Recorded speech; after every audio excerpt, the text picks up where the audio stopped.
Hello, welcome to this video on Bodhicaryavatara, chapter 6, Kshanti Paramita, verse 22. Pittadishu name kopo mahaduhka kereshwapi sachetaneshu kinkopaha tepi pratyaya kopitaha. And again with the text in front of you.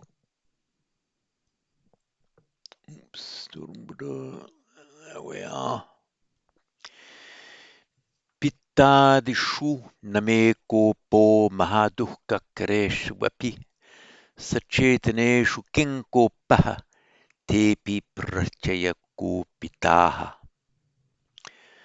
So, na me kopo. Kopo, kopaha, root kup, to be angry, and as commonly happens, kup, make the verbal noun with guna of the utu o and at an at the end of the root, so kopa. It's class 4, parasmaipada and atmanepada. You can say kupyati or kupyate. So pittadishu na me kopo, na me kopo, not to me anger, there, or not of me anger. There is no anger of me. In other words, I do not get angry. Pitta adishu, I do not get angry with pitta. Now pitta is a medical term meaning bile, as in bile duct and so on. And it's one of the three doshas of Ayurveda. There's Kapha, Pitta, and Vata, or Vata, I forget what it is. Anyway, Pitta is one of the three humors, you might call them, to use the old-fashioned pre-medical term. And here it may mean bile specifically as the causer of jaundice, so the harm that bile can do for you if it goes wrong.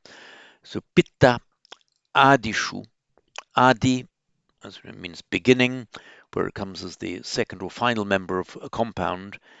It has the force of etc.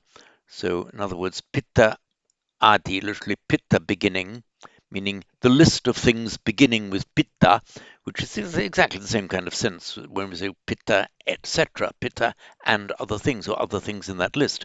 Won't bother with reciting the whole list, just say adi, the list of things beginning with pitta.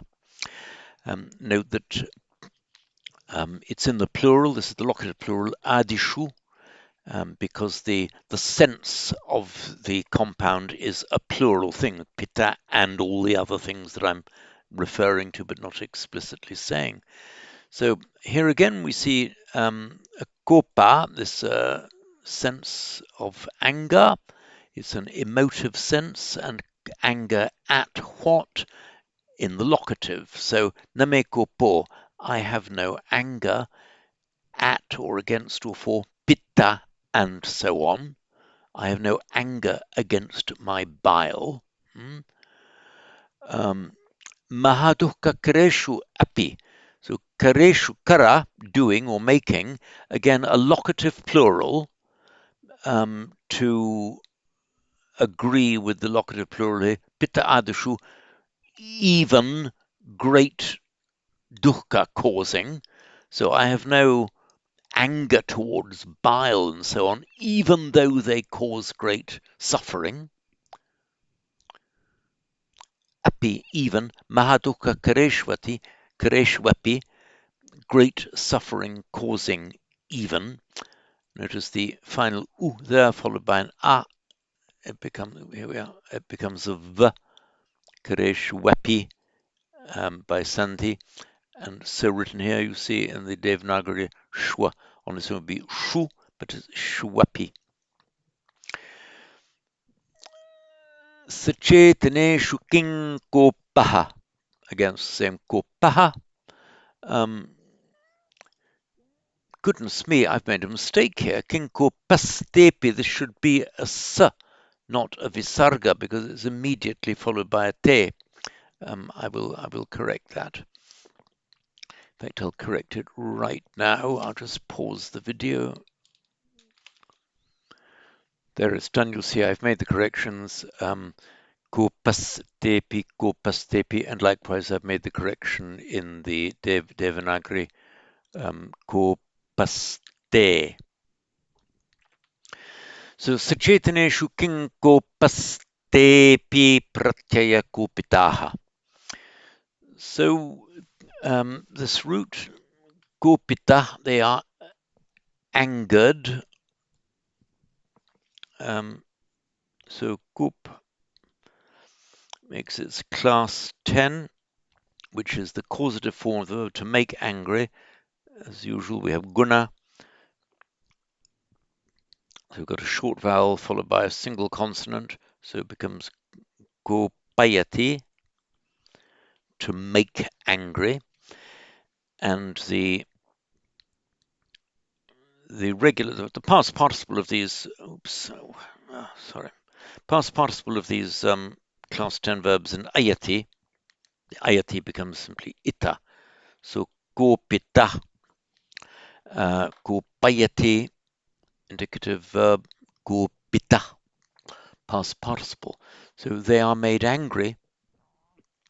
Tepi, even they, pratyaya gopita, even they are pratyaya, angered, made angry by a pratyaya, which I'll come back to in a second.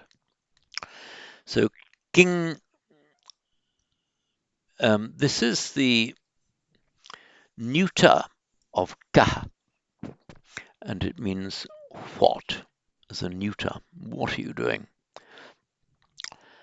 But it also very frequently means why. So kingopa, why anger, means why should there be anger? Why should one be angry? So chetana, well, we know that the chetana is, again, let me call up. Oh, so I'm getting a bit of a trouble with my sizing here. Come on. Oh, come on. There we are. We have the root chit, from which we get chitta. And we have the chetana, which in Buddhist psychology will often mean as like a volitional act of the consciousness, not just a reflex act, but something that you have consciously done. It's commonly associated with a karma-producing act. It's a volitional act rather than an unconsciously reactive thing. So the chetana. If you are, and it also means the faculty of being able to reason and think. Now, when you make an adjective with chetana, so as in by putting a sa in front of it, meaning a person with chetana, a person who has chetana, a person who has the power of rational thought. As usual, the final long a of the feminine noun becomes just a short a, and it's now an ordinary adjective, an ordinary noun, or noun adjective ending in a, like any other. So a chetana is a person who has chetana. Back to our text. So sachetaneshu kinkopaha. Why should there be anger against people who are, here it means who are acting consciously, sentient beings. So your pitta, your bile, might be causing you a problem, jaundice, for example. And Shantideva is here pointing out the unwisdom, the silliness even of getting angry with your bile. It's just doing what it does. May cause you harm and pain. You don't get angry with it. Equally, he's saying that the sachetanaha, I mean sentient beings who have chetana, he's saying that effectively the unenlightened but sentient beings. Why be angry with them? You shouldn't be angry with them, he says, any more than you should be angry with something in your system or your body that's causing you distress. Tepi, even even those people, pratyaya kopita, are getting angry uh, because of a pratyaya, because of some necessary precondition. Now, this word pratyaya, I forget at which place I've dealt with it in detail earlier. It's often translated as a conditioning factor, but the basic meaning of it is not an actively conditioning factor. The original linguistic meaning of it is a factor, it's a sine qua non, it's a necessary precondition. It's a factor without which something else cannot exist. It's the prati aya, literally prati against, pratyaya going against, but not going against in the sense of hostility or running counter to something. Is going against is in leaning against, relying on.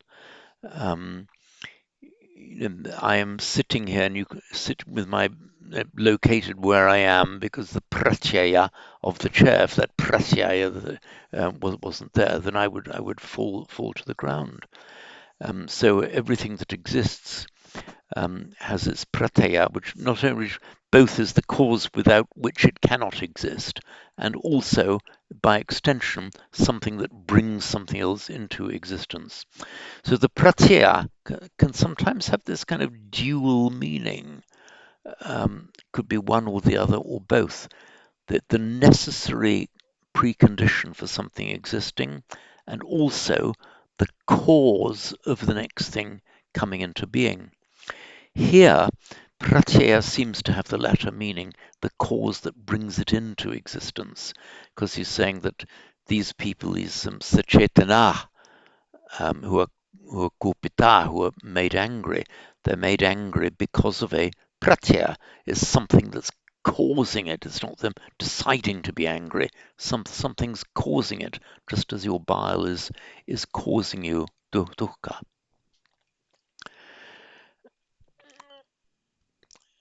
So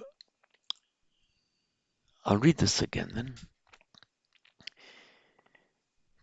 Pittadishu name kopo mahadukkakareshu vapi sachetaneshu kinkopaha. Sorry, kinkopas tepi pratyayakopitaha. So you'll see I have corrected the kopas, kopate, kopaste, but I've left it with the sandhi unresolved in the analysis section. And once more then, before we wind up on this video. Oh, by the way, before that, there's some pitta. It could be speculative, I'm not sure. It could be related to the Greek peptein, meaning to digest. Let me call up here. We have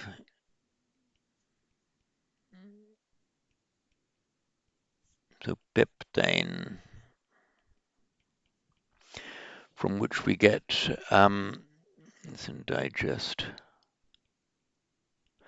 from which we get, for example, dyspepsia is from that root, bad digestion or in indigestion, and a peptin, I think in medical terms, is a digestive enzyme. So it's quite possible, and there's no harm in provisionally accepting this pitta and peptin, dyspepsia, are from that same root.